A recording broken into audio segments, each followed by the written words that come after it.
Hey folks, welcome to the 2023 race briefing for the Cocodona 250. This is the third year running where we hope you are as excited as we are to get started. Hopefully you're going to have some good times, some maybe not so good times, but this race and the memories you create will stick with you for a lifetime. So let's get into the details, get you the final preparation for what you need to know for the race. First off is packet pickup. So we've got two options for you for packet pickup. First option is Saturday, April 29th here at our Aravaipa office next to Sky Harbor Airport in Phoenix. That's from 12 p.m. to 5 p.m. on Saturday.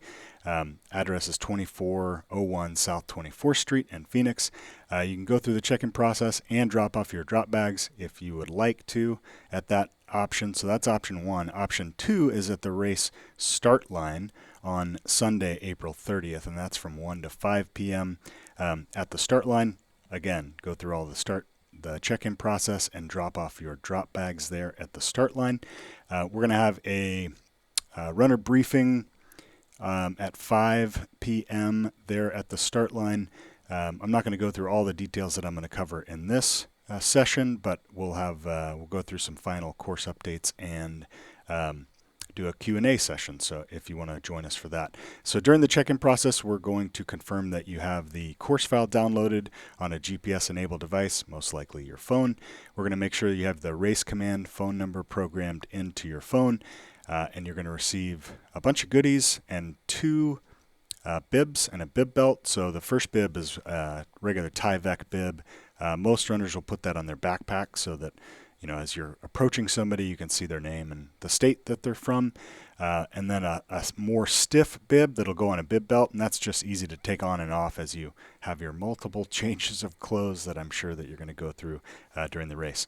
And then if you have any lightly worn shoes, we've got a donation for of those shoes for Souls for Souls. We'll put those to a good cause. So bring any shoes that have seen better days and bring them to the check-in for drop-off there.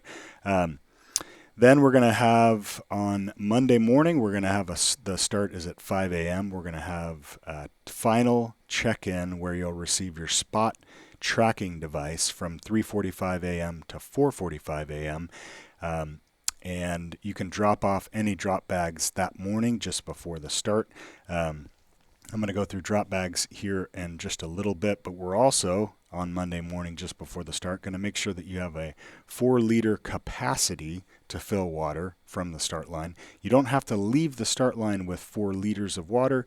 You just have to have the ability to fill up 4 liters at the first aid station. And then 5 a.m., your journey begins. Going to go through a few rules here with you. There are a bunch of gates on the course. We just ask that as you go through a gate, please close it behind you.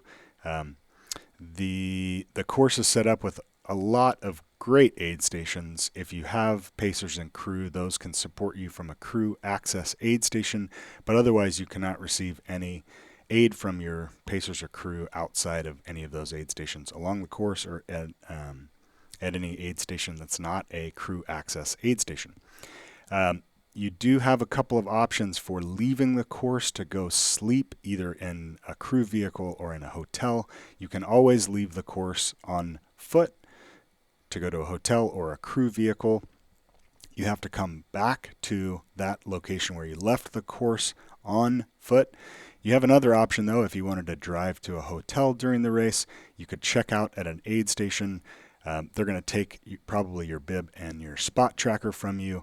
You're going to go sleep at a hotel, come back to that same aid station, check back in and get those items and continue on your way.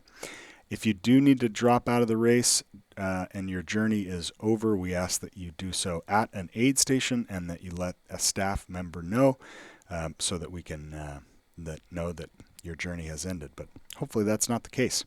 The Fort Tuthill aid station, once you make your way into Flagstaff, there are some crew restrictions. Fort Tuthill has asked that we not have crew set up, tents and that sort of thing in the parking lot. We have plenty of space for you kind of in the main area of the aid station at Fort Tuthill within the quad area where your crew can set up a little support station for you. So please have them set up inside Fort Tuthill.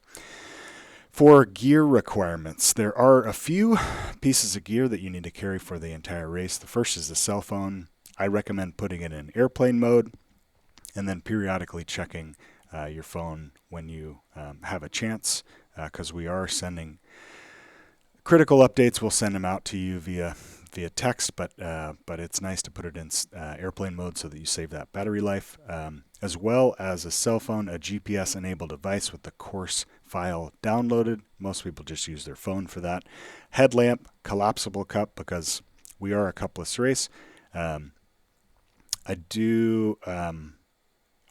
I'll touch on cups again here in just a little bit. Headlamp and space blanket. Space blanket, man, there are some sections of the course that get really cold. Space blanket is a requirement, because if you sprain an ankle or stopped moving or something and you were in one of those cold spots, it'd be really nice to have a space blanket. So that's a requirement. And a whistle. Medic crew has requested that we remind you guys that to bring a whistle in your required gear. The 4-liter start is a capacity check, so we're going to make sure that you have the ability to fill up 4 liters at the start line. Again, you don't have to leave the start line with 4 liters. And then there are some sections of the course that do get quite cold, and we want to add in your cold weather gear and at those locations, and we're going to have a check at those locations. So those locations are listed in the runner guide. I'm not going to go through every one. But gloves, a hat, long sleeve, and an insulatory upper is required at a few of those aid stations right before you go into a cold stretch. And then depending on weather, we may add the requirement for a waterproof jacket with a hood. It's looking like the forecast is going to be good, but we would check for that at Walnut Canyon before you head up to Mount Eldon. Again, the weather's looking pretty good, so probably will not require that waterproof jacket with a hood. In case that you have some gear that goes missing, or you need to add or supplement some gear, or something gets lost or broken, we have a partner running store. They have 2 locations along the course, Run Flagstaff and Run Sedona. They have graciously offered, if you purchase something, they will deliver it to an aid station as long as the times work out. So check them out, Run Sedona or Run Flagstaff. Have your crew go by the store, or they might even deliver it to an aid station for you, which is pretty awesome. Okay, I spoke about having the course file downloaded to your GPS-enabled device. Now's the time to do that. The course has been finalized. The CalTopo file is up to date, and all of the changes have been posted. So go ahead and do that. One thing that the most common mistake when downloading that file is CalTopo's default for a download file type is not GPX handheld device, which is what you want to do. So right before you download, make sure it's selected as GPX handheld device. I want to talk for a second about cupless. So we are a cupless race for cold drinks. We ask that you carry a collapsible cup with you while you're racing for any of those cold beverages at the aid stations. We are going to give you a collapsible cup thanks to the folks over at Ultra Aspire. That's going to be in your goodie bag when you check into the race. We will have cups at aid stations for hot items, so coffee, ramen, those sort of things.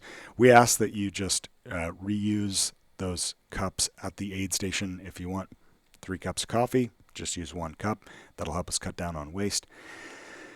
Drop bags. So lots of locations along the course where you can have access to a drop bag. We're asking that you keep those drop bags to 60 liters or less. That's about 1 foot by 1 foot by 2 foot. That's a size of a small duffel bag. Please label your drop bags with your bib number and the location those bags are going. We don't need your name on there. We don't need the mileage. We just need your bib number and the location of the aid station where they're going. One note is that you can drop a drop bag at the start line just before the race on Monday morning. There are a couple locations where drop bags are going to multiple locations. One of those is from the start to Mingus Mountain to the finish. So that can be your direct to finish bag, can be that Mingus Mountain bag that'll go You can drop at the start, go to Mingus Mountain, and go to the finish line. Make sure as you pass through aid stations that you're moving your drop bag, once you've used it, to the used drop bag pile. That'll help us get it to the finish line, to have your drop bags meet you at the finish line when you're finished. If you don't move your drop bag to the used drop bag pile, then it might not meet you at the finish line when you're there to receive it. Okay, bib numbers. Bib numbers have been assigned. You can check them out on the race info page. There's a button right at the top with all the bib number assignments. So go ahead and find out what bib number you're going to be racing under. Let's get into some details for the course. So we've had numerous course updates, and I'll go through all of those with you right now. We're super excited that this is the course that we have envisioned, and there are no major alterations. We're at 250 miles, 0.1. So that's pretty awesome that we've ended up so close to 250 miles. Okay, so leaving the start line, crossing the Agua Fria River. The water level's down at the Agua Fria River, but you definitely will get your feet wet. That's about mile 2. As you get to Cottonwood Creek Aid Station, we've had to shift that aid station back closer to the start line to mile 8. Cottonwood Creek is the location where you're going to fill up 4 liters of water. It's a requirement to have 4 liters when you leave Cottonwood Creek Aid Station. Then at mile 11, where the old Cottonwood Creek location was, you can top off with a liter of water. We'll have a water station there for you. This next stretch is a long, very difficult, very hot, hard stretch. So from basically Cottonwood Creek to Lane Mountain, mile 33, is arguably the hardest section of the course. It's the crux of the course. So take it slow, get through that section. We highly recommend that you carry a filter with you for this stretch. There will be a couple of water sources. You probably won't need to get your feet wet through there, but there are a couple of places to fill up water from the water station at mile 11 until you get to Lane Mountain at mile 33.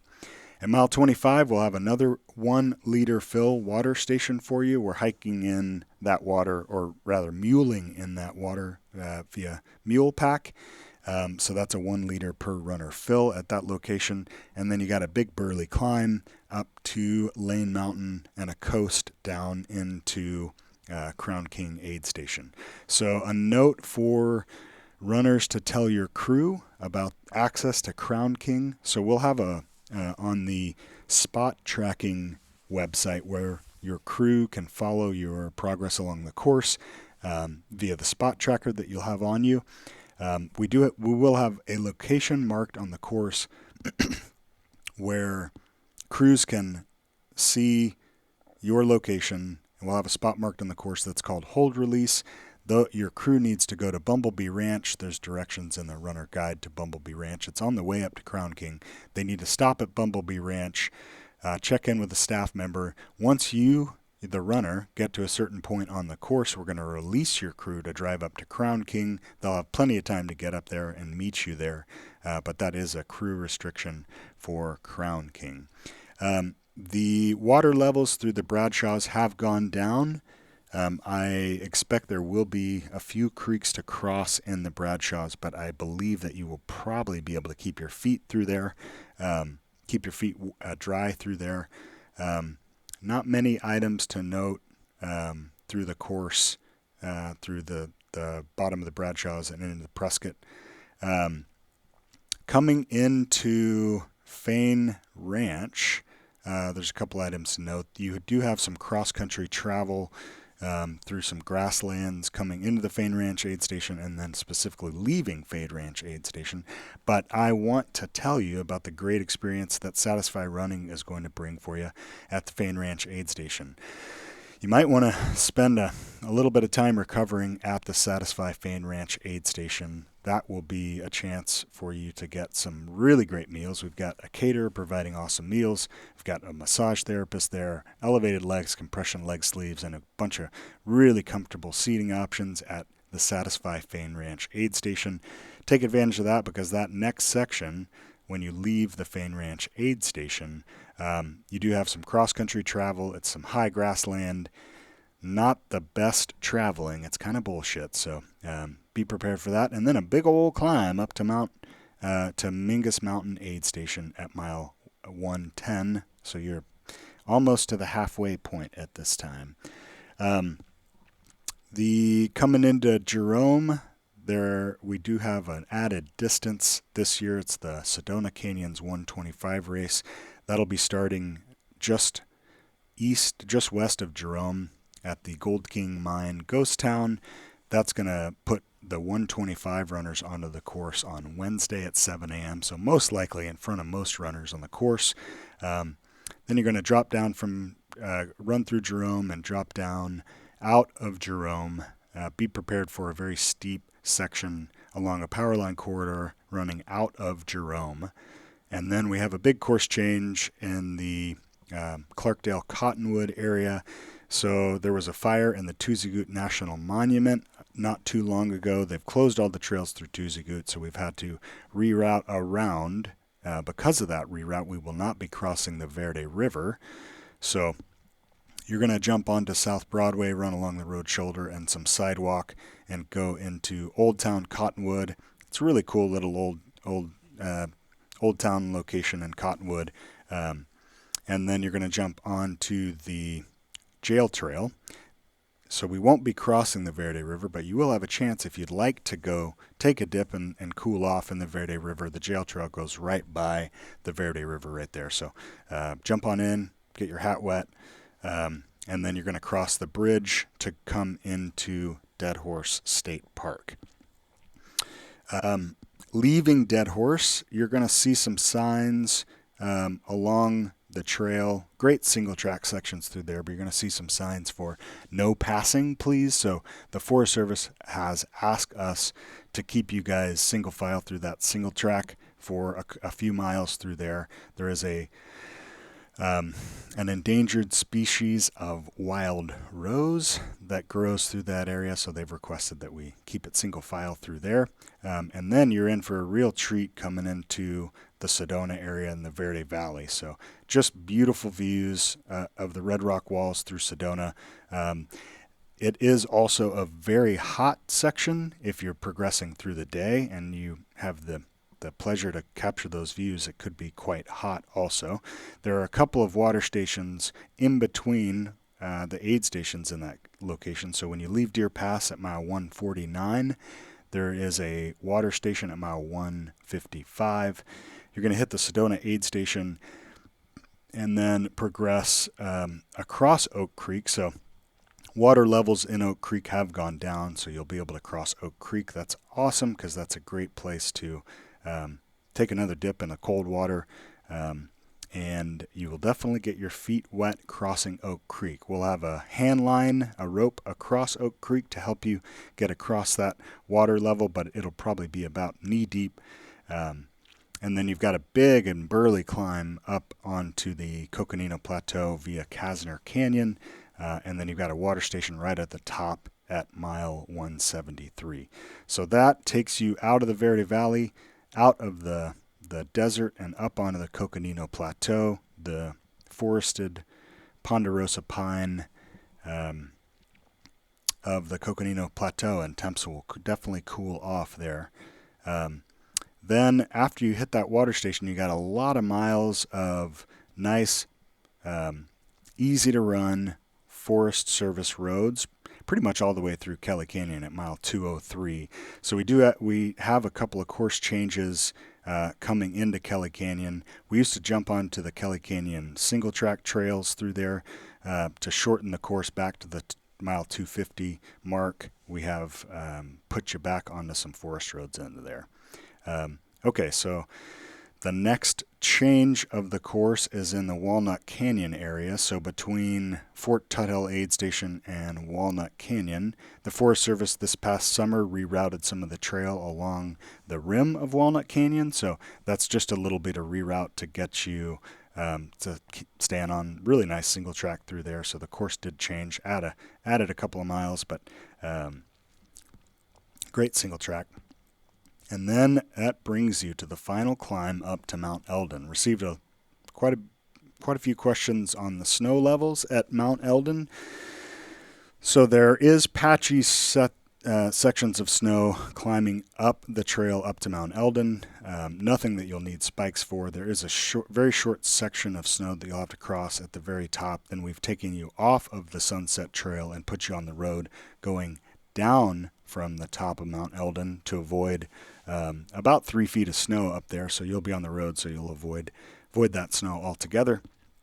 Don't need spikes going up and coming down from Mount Eldon.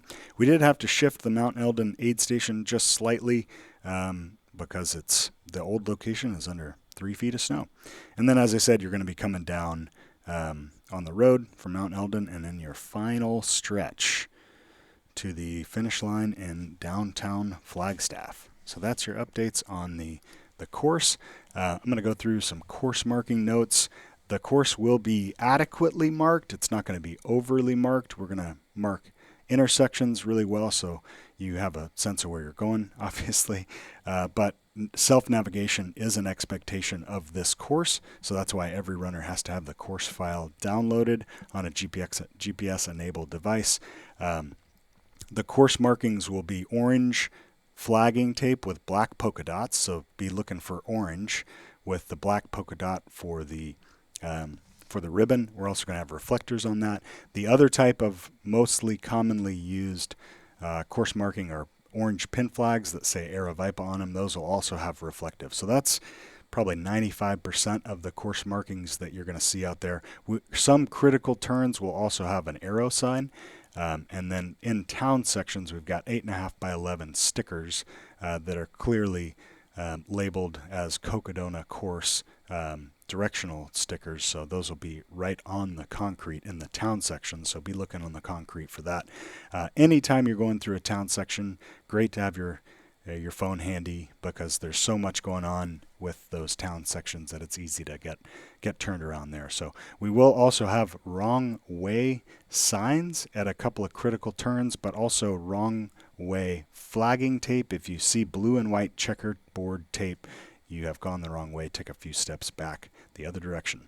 A note about cutoff times. So cutoff times are the times that you need to be leaving the aid station behind the sweep crew. It's not the time that you arrive at the aid station. It's when you got to be pushing out onto that next section.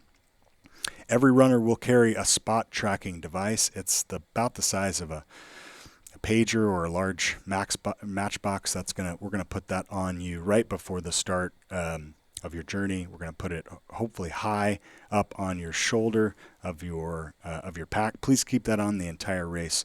And in years past, we've had to turn those off and turn them back on at Dead Horse Aid Station. We don't have to anymore, so staff members will not be taking those devices from you for the entire race.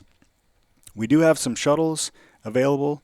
Shuttle tickets are closed. Hopefully you already took advantage of purchasing a shuttle ticket. An item to note for the post-race shuttle. So if you've purchased a ticket for a shuttle ride back to the start line parking area, that shuttle is going to take off from the finish line. Check in, please, with the staff members at the finish line about 1 hour before the noon takeoff of that shuttle. We're going to take off on Thursday, Friday, and Saturday around noon from the finish line area. So check in with the staff member about 1 hour prior to us taking off. That's about it for most of the updates. I'm going to thank our partners real quick. We are super grateful to the city of Flagstaff for allowing us to finish the race for the third year in Flagstaff. Awesome town. Such a great high-altitude training area for trail running and all kinds of sports. Beautiful location in Flagstaff. We're happy to be able to finish there, so thank you very much. Gnarly is providing electrolyte replacement drink at all of the aid stations. That'll be Fuel 2.0 available at all the aid stations. Thanks, Gnarly, for that. Catula, a really great company based in Flagstaff, makes traction for winter running and also running gaiters, which you should definitely have some running gaiters to keep those little pebbles and sand out of your shoes. Thanks, Catula, for your support. Satisfy Running, we talked about those guys providing an awesome experience at the Fain Ranch aid station. They make really great technical and pretty cool clothing, so check them out. Satisfy Running. Thanks for providing runners with such a great experience at Fain Ranch. Speedland, the makers of arguably the best shoes on the market. Spring Energy is going to be providing you guys with a gel in your packet pickup. And then they're also going to be mixing up smoothies for you at the Crown King aid station after you finish that really hard first 37-mile stretch. Thanks, Spring Energy, for supporting the runners at the Spring Energy Crown King aid station. Squirrel's Nut Butter is going to have a anti-chafing stick for you in your packet pickup. They are based out of Flagstaff, a crew of really great people, and we're happy to be partnered with Squirrel's Nut Butter, longtime partners of Aravaipa Running. Tonry Sunscreen is going to have sunscreen for you at every aid station. Thanks, Tonry. Ultra Aspire is providing you guys with collapsible cups in your packet pickup. They make really great running packs, and they also make lights. So yeah, you're definitely going to need some light out there on the trails at night. And finally, Wilderness Volunteers, another organization based in Flagstaff. They put together trail work trips in wilderness areas all over the world. They're really affordable trips, so consider taking a trip with them, giving back to the trails in a beautiful location. And yeah, that's all we have for you. We're super excited to see you in about a week. You're going to have a great race, and we'll be there to support you. Looking forward to seeing your smiling faces out on the course. Thanks.